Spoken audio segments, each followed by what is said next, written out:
Japan is known for its incredible high-speed trains, connecting every corner of the country at speed.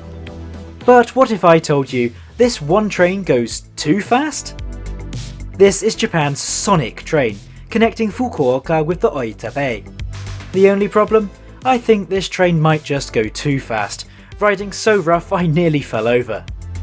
So join me as I ride this quirky express train on a beautiful journey down to the coast. Hello and welcome back to another video.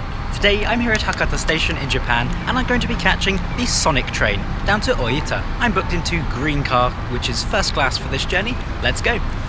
Good morning from Fukuoka, Japan's 6th biggest city, situated here on the island of Kyushu. I'm just outside of Hakata Station today, the city's main station. The towns of Fukuoka and Hakata merged in 1889. Though the station, opening in the same year, has always kept the name Hakata for convenience. But enough about the history. Let's head inside this very modern station, which was totally rebuilt in 2011. The first thing you'll notice amongst the crowds is the presence of many shops. There are numerous international food outlets, though of course many bento box shops selling pre-packaged lunch boxes are here too. Here you can find a tourist information desk for arriving passengers. And next to it, many ticket offices, each for a different purpose, so make sure you pick the right one. Checking out every shop and facility in this station would be an exhausting endeavour, but believe me, you won't be going hungry here. Though I'm not exactly sure what this is meant to mean. It looks like a music composer. If you do know, then please let me know in the comments. Hakata Station sees a lot of trains, around 46 per hour in peak times. Many of these are Japan's famous Shinkansen high-speed trains, serving cities to the east like Hiroshima, Osaka and Kyoto, and of course the capital, Tokyo. There are also some trains heading further south on Kyushu, to Kagoshima Chuo. But my train is not one of these Shinkansen services, and will be departing from the other platforms. By the way, look out for this small marker on the floor, signposting the change between regional divisions of Japan's railway. Access to the platforms is controlled by gateline, though this is a very simple process. My train today is Sonic number 17, departing at 1100 for Ōita. Departures are advertised in both Japanese and English. The station gets a really varied service, with so many types of train passing through. It's a train spotter's dream.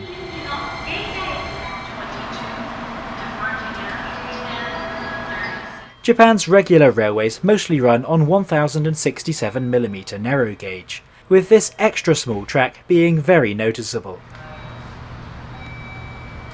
And does anyone else think this train looks like the French TGV Sud-Est? My train pulls in from the sidings right on time. It's a JR Kyushu Series 885, and this train may look familiar, as it has links to Europe. But it's time to get on board, so that will have to wait until later. I just love how orderly the train boarding process in Japan is, with passengers for each carriage forming a queue. These Series 885 units are used on a few limited express trains around the region, sporting a slick white livery. The Sonic service is also operated with these blue trains, which look a lot like Sonic the Hedgehog, also from Japan. Anyway, I'm travelling in green car today, which is what first class is called on Japanese railways. This is in a 2+1 layout with a very smart wood and leather design. My seat today is 1D, the best row on the train, as we'll soon find out. Today's route to Ōita is indirect, first heading along the north coast to Kita Kyushu and then reversing to run through urban and rural areas down to the Ōita Bay. Journey time is scheduled to be 2 hours and 1 minute, covering 198 kilometers or about 123 miles. Departure today is on time, as we pull out of the major city of Fukuoka. The first point of interest on the journey is the Tatara River, coming from the Mino Mountains here on Kyushu. Just next to us is one of Japan's many private railways, the Nishi Nippon Railroad Company. Just look at this 60-year-old electric train they use. Eventually, we get out of the city's urban area and begin navigating through forests and smaller towns. As I was saying earlier, these trains have close links to certain parts of Europe. Back in the late 1990s, when these trains were being designed by Eiji Mitooka, he actually took inspiration from the German ICE-3, which was being created around the same time. In turn, the JR885 series was also used as the base for the British Rail Class 395 Javelin, built in Japan. It's certainly interesting to see how one design can travel so far, and I bet most people travelling on these trains never knew about their foreign counterparts. Well, after about 25 minutes, we're slowing down for our first station. This is Orio, and that's spelt with an I. The station serves as the junction for the line to Wakamatsu, just a few stops away. But now, let's take a look around the interior. I have to say, my first impressions here were very positive, with black leather and wood panelling perhaps being another takeaway from the German ICE-3. The seats look a lot like an office chair, but let me tell you, if this was in my office, I'd be happy. They are really comfortable, with loads of padding and a good shape. Up top, there's a soft head cushion with a leather cloth for cleanliness. As for legroom, the 885 is ridiculous, and you're never going to struggle for space here. I couldn't even reach the seat in front. And speaking of the seat in front, it features a large storage net for personal items. Strangely, there was no seat back table. Instead, you must rely on this folding table mounted to the wall. It's shaped like a bum. Passengers in the aisle seats have to make do with an even smaller table. I didn't really like this design, as it limits the amount of space for working or just laying your items out. Each seat has a pair of fixed armrests. Again, this really looks like an office chair. Beneath this, you can find a large lever for the seat's small recline. It's really not much, but I guess better than nothing.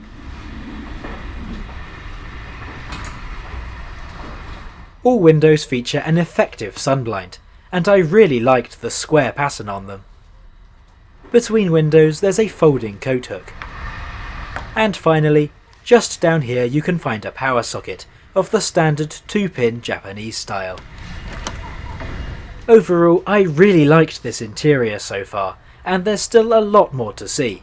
But I was genuinely surprised at how tired out it seems. A lot of materials had worn away, which wasn't a good look. The train was even branded as Kamome, a service it no longer operates, and hadn't for quite a few months at this point. Eventually, under the imposing presence of the bypass road, we arrive at Kurosaki. The station is also the terminus of the Chikuho Electric Railway, a short line that uses tram-like vehicles to serve nearby towns. Now there's one major negative point on this journey that I've neglected to mention until now, and you probably just saw it. The ride quality of these trains was appalling, with vicious and harsh lurches from side to side being a frequent occurrence. I don't know whether it's the track or the train responsible for this, but once we reached the line's top speed of 130 km an hour, the ride felt alarming. However, they really have thought of everything, and in the event of turbulence, luggage is safely stowed away in the overhead bins, much like on a plane. As we rocket past a freight train, we begin to slow down for the next station. This is Kokura, in the city of Kyushu. Much like Hakata, the station gets its name from a former town that merged to form Kyushu. And this is where the journey goes from great to amazing as I rotate my seat to face the driver's cab. Kokura is where we reverse, giving me an unrivaled front row seat overlooking the driver's cab.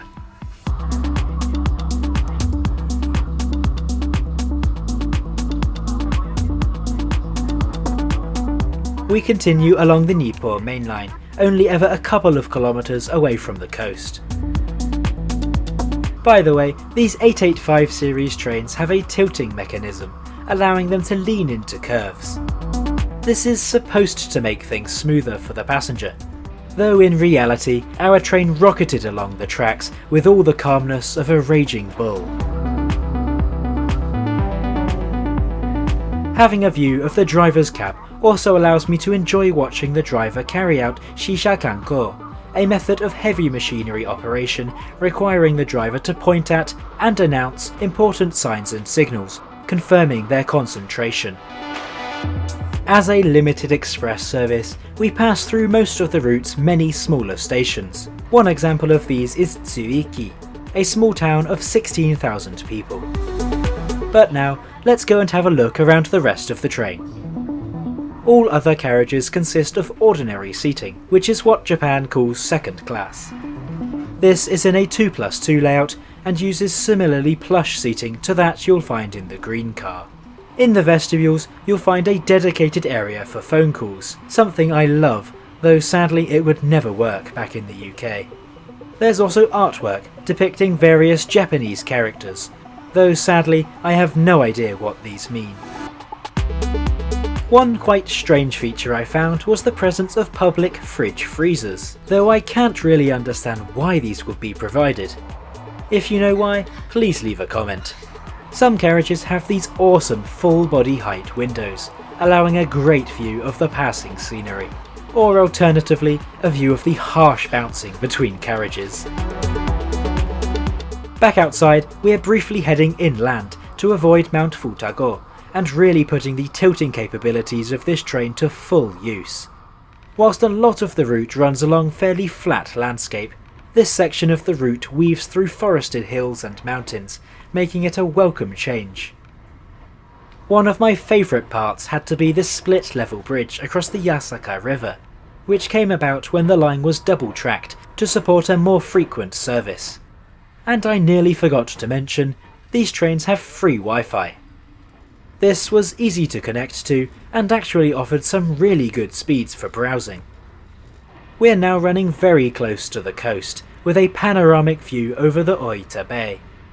The bay is a popular domestic tourist destination in Japan, being a great area for onsen baths and fresh local seafood.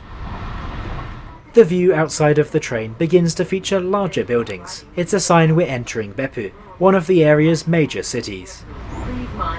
As well as its prominence in the region, the city also plays host to a ferry port, with one route running to Osaka taking 12 hours. Safe to say, the train is faster. Departing from Beppu, we can just about catch a glimpse of the blue Sonic train that also runs on this route.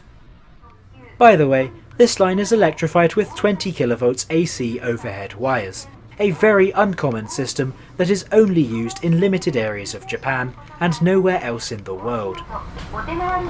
These trains are of course fitted with toilets, located in various carriages. The modern vacuum toilets were in great condition throughout the journey. The water was working fine, though I couldn't find any soap or a way to dry my hands, which was strange. As we travel along the scenic coastline, let's talk about how much this journey costs. A ticket in the green car costs 8,740 Japanese yen, which I think is pretty expensive, especially as this is not a high-speed Shinkansen train. You can travel in the ordinary car for a lower fare, but this is only a saving of around 20%, making this train costly no matter what class you travel in. Overall, I really enjoyed Japan's Sonic train. I think that, for the most part, it's superb. However, the ride at top speed is extremely rough, and nearly knocked me off my feet while walking around, which definitely wasn't a pleasant experience. We arrive into Ōita Station around 2 minutes late, at 13:03. As always, thanks for watching this journey through Japan, and if you want to see what it's like to travel on the country's newest high-speed Shinkansen train, then click up here now.